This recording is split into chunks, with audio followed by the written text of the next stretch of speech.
Hi, everybody, and welcome to the ALC Changemakers podcast. I'm your host, Jennifer Sconyers. Today's episode is a powerful one. I'm talking with Carol Kauffman, the executive director at the Ohio Environmental Council. Carol's leadership story is one that spans continents, from organizing in Ohio to advocating for water access in Cambodia. And she brings a deeply human lens to environmental justice. Today, we explore how leadership isn't about fitting a mold. It's about showing up with values, clarity, and courage. We talk about what the OEC is fighting for right now, from clean water and energy access to the protection of Ohio's precious public lands. If you've ever wondered whether there's a place for you in the environmental movement, this episode is for you. Let's dive in. Hi, everybody, and welcome to the ALC Changemakers podcast. I'm your host, Jennifer Sconyers, and I'm here today with Carol Kauffman. Welcome, Carol. Hi, so glad to be here. It's so glad to have you. So for listeners, I've known Carol, and I'm trying to think, I think we might have first met in 2012. Yes. When we were both working with an organizing entity here called the Ohio Organizing Collaborative. I think you were maybe doing faith-based work. I had just started brand new as a comms director, and we met then, and then we found our way back in orbit together, if you will, with the Ohio Environmental Council, and that is where you currently are as their executive director. That's right. Yes. We reconnected when I was on the board of the OEC, and you were on the board as well. And I remember walking into the room and just being delighted to see a familiar face at the table. It's like, oh, there's Jennifer. Everything's going to be fine. This is going to be great. Awesome. Well, Carol's now the ED of the OEC, and so she's here to really talk about her leadership journey and also what this amazing organization does in the world that's important today. So, Carol, tell us a bit about yourself and your leadership journey. Yes. All right. And you're going to have to cut me off because I like to talk about this. So I'll try not to go too long-winded. So I was spending some time reflecting on, my leadership journey, and really it was a long time. It was a slow burn because for a long time I kind of believed, maybe leadership isn't for me. And I had only had exposure to certain kinds of models of leadership that I didn't find really resonated for who I am. I thought, well, I'm introverted. I can't be a leader, or, I don't really enjoy a certain kind of style. But then I was in my grad program from 2010 to 2012. So just before you and I met. And one of the required courses I had to take was a leadership course. And it was taught by a person named Dr. Beth Birmingham. And I showed up just like, I'm not going to like this. And right away, she convinced me, and she just pulled me into a completely different understanding of leadership, and really focused that course around servant leadership. And I had to read lots of good source data and materials that really helped me understand that leadership is a discipline. It's not a personality trait, and that you can lead in a way that aligns to your values. And in fact, that's how you could be most effective. So really, since that point in my life, I've been pursuing leadership opportunities as they've come up. And as you said, I'm now leading the Ohio Environmental Council for the past couple of years. And I've really enjoyed that and applying, thanks, Dr. Beth, I apply a lot of the things that I learned still today, for sure. That's wonderful. And can you name for listeners what brought you to environmental work? Because I knew you in a whole different context. And I think we met right before you went to Cambodia, right? So Carol's worked internationally as well. So yeah, what was kind of the journey that brought you to the OEC? Oh, good question. So as you noted, my entire career really hasn't been spent in the environmental space. But when I was working in international development and humanitarian response, a lot of the work that I did was focused on connecting people to basic resources like safe water. And I really came into the environmental space from a perspective of, human flourishing, public health, equality of access, water as a human right really was how I entered into this space. And then while I was working and living in Cambodia, that country is really ground zero for the effects of a changing climate. So you've got folks who are seeing a change in the traditional seasons that they've relied on to know how to run their family farms.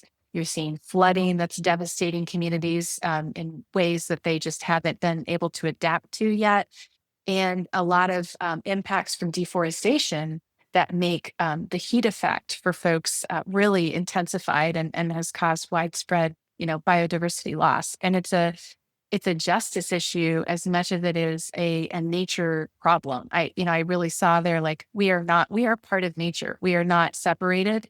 And when human beings and nature are suffering, it all comes together. It's one big challenge. So that was really what drove me when I came back to living in Ohio in 2017. I knew that I wanted to continue to pursue environmental justice and, the environmental challenges of our planet in my home state. And that's really what led me to the OEC. As I said, I joined the board not long after I moved back to Ohio.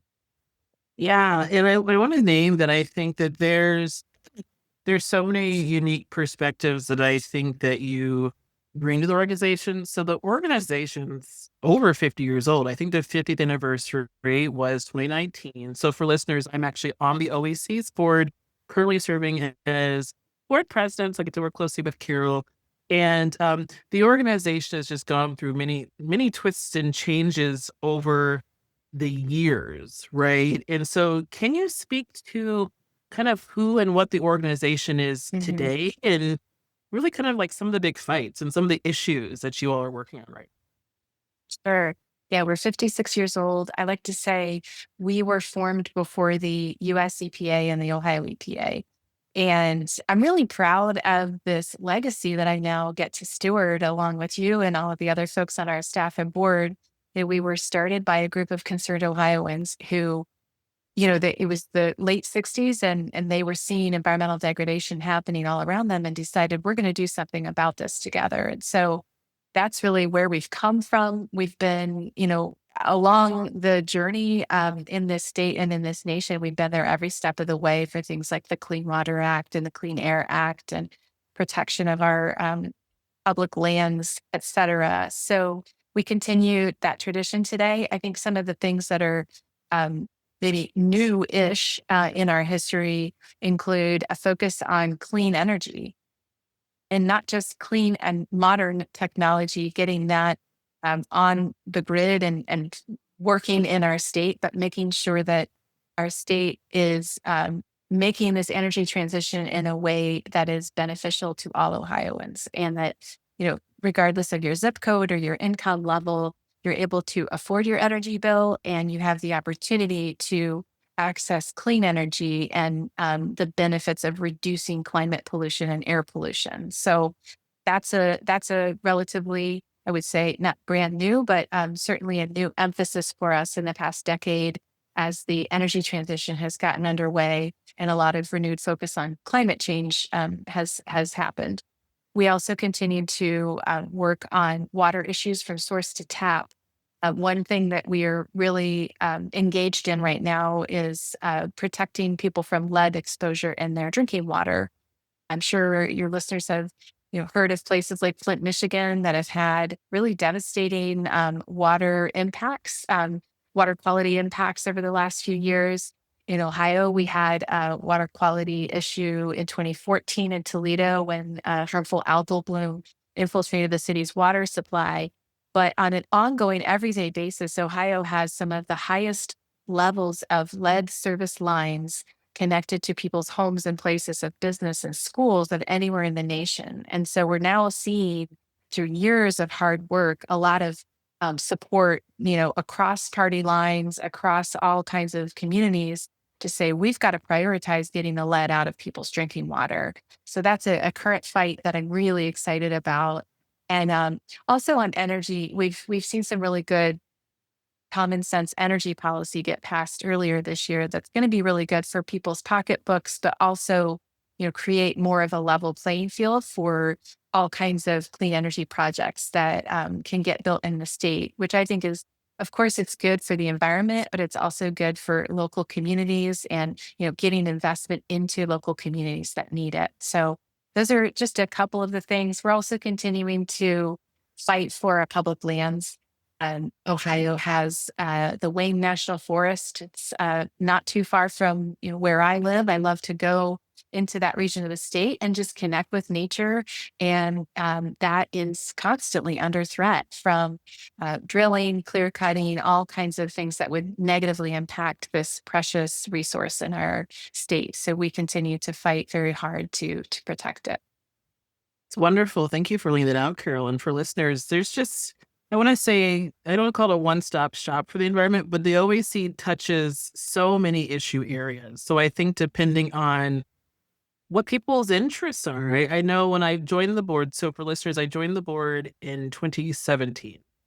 And if you would have talked to me then, I would not have considered myself an environmentalist. Instead, I saw myself as someone who cared about environmental justice, how it intersects with health and the environment and workers and people. Like that was how I really saw myself. And I remember at the time thinking, well, is there a place for me? Because everybody here at that time, they had PhDs in some version of environmental science, or they had their medical degrees, and or they worked for the Ohio EPA or the US EPA. And at the time, I remember thinking, I'm not that person. How could I be here? Um, but I want to name that over the years, that's really evolved, right? That the board has evolved to people across the state, different backgrounds who have genuine interest and values alignment with some issues you outlined. Can you speak a little bit about what's needed in this moment? There's so much happening politically in the greater space, and there's such an impact to the issues that you've laid out. Mm. Well, I felt the same way when I joined the board that you did. I was smiling as you shared that anecdote because I remember, coming to my first board meeting and having people introduce themselves around the room and just being really amazed at the incredible brain trust that was there and thinking, do I fit? Like you, I sort of came in through maybe a slightly different pathway into the work.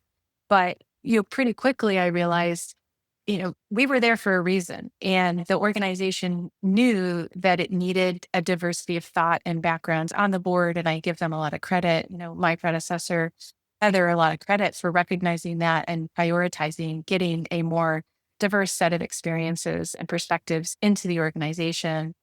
Um, so similarly, right now, if I could wave a magic wand, it would be no matter who you are, no matter where you live, no matter what you think you bring to the table, you are needed.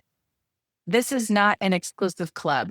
I do not want people to think I can only get involved with an organization like the OEC if I drive a Prius or compost or, live in a certain place or like the color green. You can get involved. We need people to step up. And also, the way that you can take action is going to look different for each person, and it doesn't mean it's invalid. So I've been really heartened to hear, stories of people getting civically engaged, and anywhere from someone who's in a retirement facility, writing postcards to young children, creating a lemonade stand and raising money for an organization that supports immigrants in their community. There's so many ways to get involved and to make a difference. And it really does help us to kind of overcome this feeling of maybe hopelessness or overwhelm, which is one of the reasons it's really important to overcome that, because when we're talking about the environment or climate, it just feels so big, but it is not something that is immovable. We just need to get involved and then we'll start to see a lot more momentum. Absolutely. And I wonder, Carol, for people, again, they wouldn't call themselves an environmentalist. Like, what would be, I don't know, what would be an easy, approachable place to start? Like, what would you recommend people? Like, I'm curious, I want to learn more, but I don't know if I have time or. Whatever the reason, what would be a place to start? Yeah, well, I'll tell you what I tell my friends who ask me that. I have some friends that are really, diehard greenies and others that are not.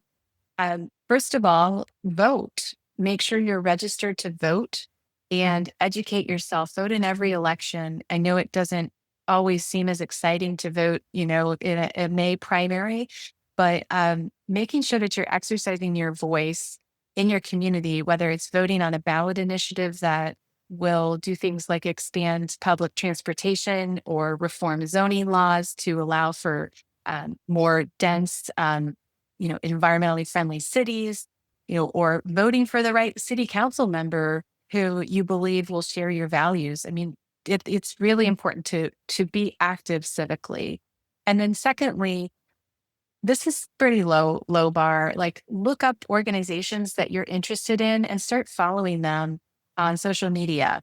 You could sign up for their newsletter if you like to read occasional newsletters.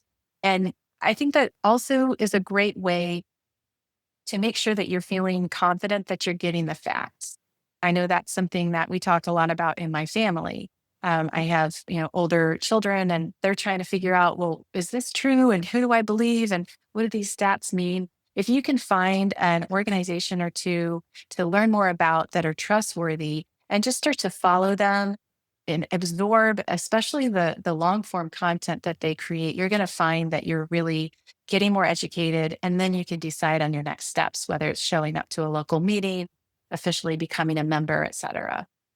I love that. And I know for you and for the OEC, one of the things we've often talked about is the OEC is data driven. Right. So I'd like to name that, when looking up organizations, of course, I'm going to put a plug in for OEC because the organization just has a history of um, making choices rooted in data and data analysis. And I think that we live in a time where science and data are in dispute.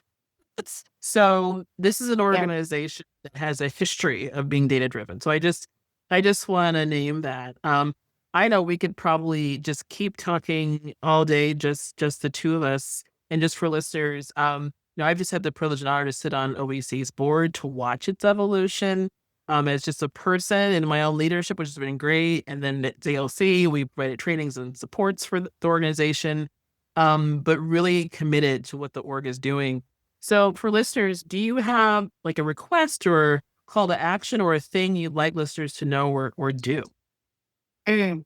Well, the first thing I wanted to say is I love this Jewish quote from the Mishnah, which is, you are not obligated to complete the work, but neither are you free to desist from it. So, what I hope people take from this is I'm not asking you to solve all of the world's problems. What I am telling you to do is join me in continuing the work. And we do have a website that is chock full of resources. As you said, one of our core values is being science based. And we have a strategic plan goal that is just making sure that people had access to credible resources and education on environmental topics that matter to them. So I guess my call to action would be consider going to our website, becoming a member. For $5 a year, you can be an OEC member. You will get access to membership events and briefings. You can customize based on your interest. If you're interested in a particular part of the state or a particular policy area, whether that's energy, land, democracy, or water, and you can start to get more involved. So that would be my call to action is take one step in the right direction, join us, visit our website at theoec.org. And we would just love to have you join us in the movement. That's awesome. So for listeners, we'll add the OEC's credentials in our show notes with their website and other materials that would be important for you to know. And as always, if you have questions about social movement spaces or want to get more involved, you can always go to us at jennifersconyers.com. Well, thank you so much, Carol. This has been great. I'm so glad you joined Thank us. you. This was wonderful. Thank you for having me. Awesome. Thank you so much. All right. Thank you so much for joining us today on the ALC Changemakers podcast. If you found today's conversation inspiring or helpful, we'd love it if you'd subscribe, rate, and leave a review. It helps other changemakers like you find our show. At Abundance Leadership Consulting, we believe in building sustainable leadership in connected communities through justice, courage, and care. If you want to learn more about our work, access leadership resources, or connect with our community, head over to jennifersconyers.com. Until next time, keep leading with purpose, keep building relationships that matter, and keep creating change, one bold step at a time.